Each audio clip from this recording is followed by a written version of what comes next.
श्री शिवाय नमस्तुभ्यम। भगवान भोलेनाथ और माता पार्वती की कृपा सब पे बनी रहे। श्रावण मास महात्म्य 11वां अध्याय। श्रावण मास महात्म्य 10वें अध्याय में भगवान भोलेनाथ ने ब्रह्मपुत्र सनत कुमार को श्रावण मास में शनिवार के दिन नरसिंह, शनि तथा अंजनी पुत्र हनुमान, इन तीनों देवताओं के पूजन की विधि तथा शनि दोषों से मुक्ति के उपाय बताए। आज की इस 11वें अध्याय में हम स्वयं भगवान शिवजी द्वारा सावन में किए जाने वाले रोटक तथा उदुम्बर व्रत का वर्णन बता रहे हैं। तो आइए 11वां अध्याय शुरू करते हैं। सनत कुमार बोले, हे देव, श्रावण मास के वारों के सभी व्रतों को मैंने आपसे सुना, किंतु आपके वचनामृत का पान करके मेरी तृप्ति नहीं हो रही है। हे प्रभु, श्रावण के समान अन्य कोई भी मास नहीं है, ऐसा मुझे प्रतीत होता है। अतः आप तिथियों का महात्म्य बताइए। ईश्वर बोले, हे सनत कुमार, मासों में कार्तिक मास श्रेष्ठ है, उसमें भी श्रेष्ठ माघ कहा गया है। उस माघ से भी श्रेष्ठ वैशाख है और उससे भी श्रेष्ठ माघशीर्ष है, जो श्री हरि को अत्यंत प्रिय है।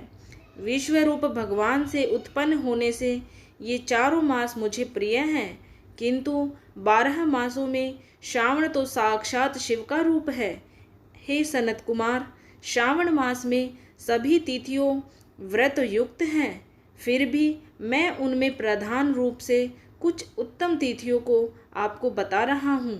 सर्वप्रथम मैं तिथि तथा वार से मिश्रित व्रत आपको बताता हूँ।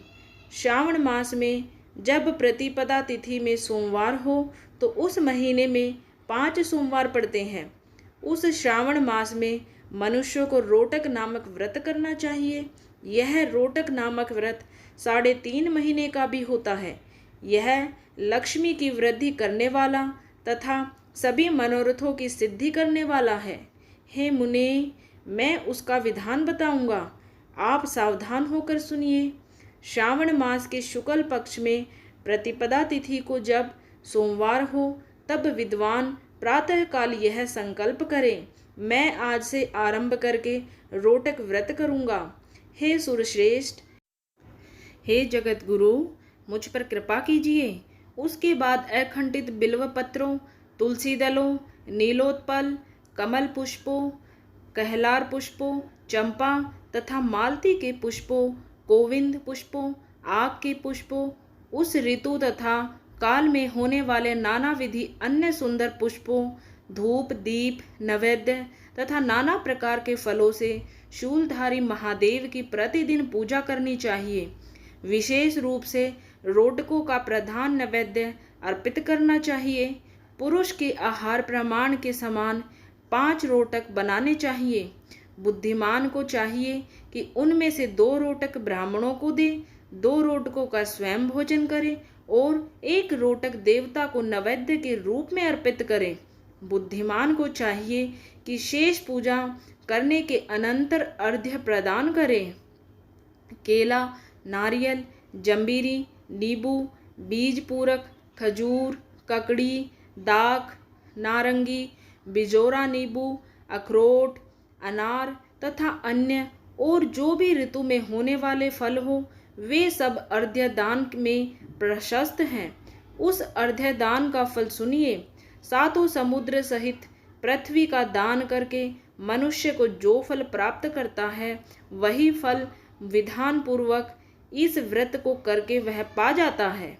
विपुल धन की इच्छा रखने वाले को यह व्रत 5 वर्ष तक रखना चाहिए। इसके बाद रोटक नामक व्रत का उद्यापन कर देना चाहिए। उद्यापन कृत्य के लिए सोने तथा चांदी के 2 रोटक बनाए। प्रथम दिन अधिवासन करके प्रातःकाल शिव मंत्र के द्वारा घृत तथा उत्तम बिल्व पत्रों से हवन करें। हे तात, इस विधि से व्रत के संपन्न किए जाने पर मनुष्य सभी वांछित फलों को प्राप्त कर लेता है। हे सनत कुमार, अब मैं द्वितीया के शुभ व्रत का वर्णन करूंगा, जिसे श्रद्धा पूर्वक करके मनुष्य लक्ष्मीवान तथा पुत्रवान हो जाता है। ओदुम्बर नामक वह व्रत पाप का नाश करने वाला है। शुभ सावन का महीना आने पर द्वितीया तिथि को प्रातःकाल संकल्प करके बुद्धिमान को विधि पूर्वक व्रत करना चाहिए। इस व्रत को करने वाला स्त्री हो या पुरुष वह सभी संपदाओं का पात्र हो जाता है। इस व्रत में प्रत्यक्ष गूलर के वृक्ष की पूजा करनी चाहिए, किंतु गूलर वृक्ष न मिलने पर दीवार पर वृक्ष का आकार बनाकर इन 4 नाम मंत्रों से उसकी पूजा करनी चाहिए। हे उदुम्बर, आपको नमस्कार है। हे हेम पुष्पक, आपको नमस्कार है। जंतु सहित फल से युक्त तथा रक्त अंड तुल्य फल वाले आपको नमस्कार है। इसके अधिदेवता शिव तथा शुक्र की भी पूजा गूलर के वृक्ष में करनी चाहिए। इसके 33 फल लेकर 3 बराबर भागों में बांट लेना चाहिए। इनमें से 11 फल ब्राह्मण को प्रदान करें, 11 फल देवता को अर्पण करें और 11 फलों का स्वयं भोजन करें। उस दिन अन्न का आहार नहीं करना चाहिए। शिव तथा शुक्र का विधिवत पूजन करके रात में जागरण करना चाहिए। हे तात, इस प्रकार 11 वर्ष तक व्रत का अनुष्ठान करने के बाद व्रत की संपूर्णता के लिए उद्यापन करना चाहिए। सुवर्ण में फल, पुष्प तथा पात्र सहित एक गूलर का वृक्ष बनाएं और उसमें शिव तथा शुक्र की प्रतिमा का पूजन करें। उसके बाद प्रातःकाल होम करें।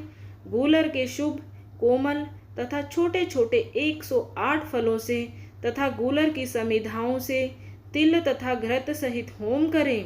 इस प्रकार होम कृत्य समाप्त करके आचार्य की पूजा करें। उसके बाद सामर्थ्यानुसार 100 अन्यथा 10 ब्राह्मणों को ही भोजन कराए। हे वत्स, इस प्रकार व्रत किए जाने पर जो फल होता है उसे सुनिए। जिस प्रकार एक गूलर का वृक्ष बहुत जंतु युक्त फलों वाला होता है, उसी प्रकार व्रतकर्ता भी अनेक पुत्रों वाला होता है और उसके वंश की वृद्धि होती है। यह व्रत करने वाला सुवर्णमय पुष्पों से युक्त वृक्ष की भांति लक्ष्मीप्रद हो जाता है। हे सनत कुमार, आज तक मैंने किसी को भी यह व्रत नहीं बताया था। गोपनीय से गोपनीय इस व्रत को मैंने आपके समक्ष कहा है। इसके विषय में संशय नहीं करना चाहिए और भक्ति पूर्वक इस व्रत का आचरण करना चाहिए। इस प्रकार श्री स्कंद पुराण के अंतर्गत ईश्वर सनत कुमार संवाद में श्रावण मास महात्म्य में प्रतिपद रोटक व्रत द्वितीयोदुम्बर व्रत कथन नामक 11वां अध्याय संपूर्ण हुआ। हर हर महादेव, जय भोले बाबा। पूरे श्रावण मास में हमारे चैनल पर सावन मास महात्म्य अध्याय की कथाएं डाली जाएंगी। सुनने के लिए जल्दी से जल्दी चैनल को सब्सक्राइब कर लीजिए। वीडियो देखने के लिए आप सभी का दिल से धन्यवाद।